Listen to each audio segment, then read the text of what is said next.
Hello and welcome. You're watching Head to Head. I'm Carrie Oderman with UATV. Ukraine marks Defenders Day. The holiday was established in 2014 by a presidential decree following the events that took place in eastern Ukraine. This date was chosen to revive the tradition of honoring the Ukrainian army on the Day of the Protection of the Mother of God. She was considered the patroness of Ukrainian Cossacks, like the Ukrainian military personnel are today. To talk more about this date, we're joined in the studio today by Serhiy Ryabenko, expert of the Institute of National Remembrance. Today is a national holiday, and it's been created. It's relatively new, since 2014. How do you create a national identity around a holiday? Or is the holiday an attempt to create a national identity? So first of all, it is not the holiday that exists from the time of 2014. This day in Ukraine we started celebrated several years before as the day for the Ukrainian Cossacks, and in the Orthodox religious tradition it is one of the greatest religious holidays. But from the time of 2014, when Russia started aggression on Ukraine, when the Crimean Peninsula was annexed, when the war on Donbass started, Ukraine surely needed the day when we can glorify the defenders of Ukraine. Not only the men, not only the military men, not only those who are fighting on the front, who are defending our country on the front, but all the people who help our army, who help our defenders to defend Ukraine. Not only in the front, but here in Kiev, in many other cities of Ukraine. Men and women, children, older men, and so on and so forth. At that time, at the year 2014, in our state holiday calendar, we had the date of 23rd of February. It was the traditional day of Soviet army, and in our neighbor country that now becomes the aggressor, Russian Federation, it is the state holiday when they glorify their own army that now is fighting against my country, against Ukraine. So in the year 2014, the politicians, the NGOs, the ordinary people, the military men who were fighting on the front, they started to think that Ukraine really do have another tradition of glorifying its own defenders, and we need our own day when we can glorify the defenders. And looking for the historical traditions, looking for the time of fighting for freedom of Ukraine in the 20th century, there was such a day of 14th of October. That was the traditional day of honoring the Ukrainian Cossacks, who were also the defenders of Ukraine in the Middle Ages, and it was also one of the greatest Orthodox religious holidays closely connected with the Cossacks, with the defenders of Ukraine. And it is also the symbolic day of the creating of the Ukraine insurgent army that started its fighting for Ukraine during the period of Second World War.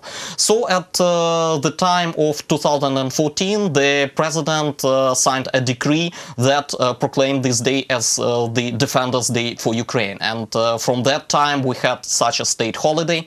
It is not working day, and in this day we are glorifying our defenders.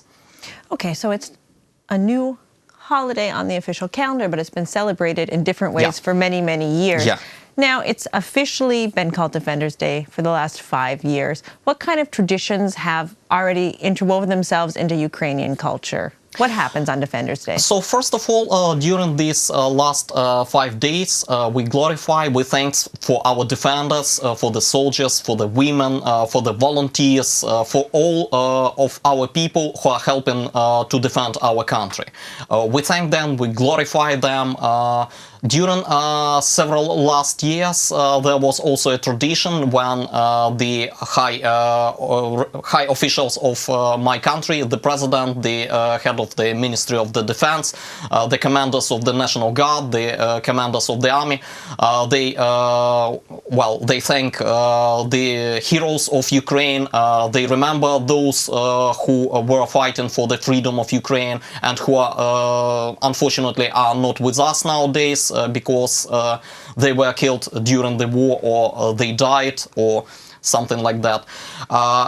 As speaking for my institution where I'm working for, traditionally at this day we create some exhibitions. For example, this year we opened the exhibition closely concerned to the people who were the defenders of Ukraine from the period of the Kievan Rus to the war that is now ongoing on the eastern part of Ukraine. So these are several banners where we have photos of historical reconstruction of that period and one photo of the real defender of Ukraine, who was the soldier of one of the squads of the Ukrainian army in the year 2014. Now, you said that your institution has been looking at defenders of Ukraine from Kievan Rus. So what's currently going on at there is it's covering a time span of how many years?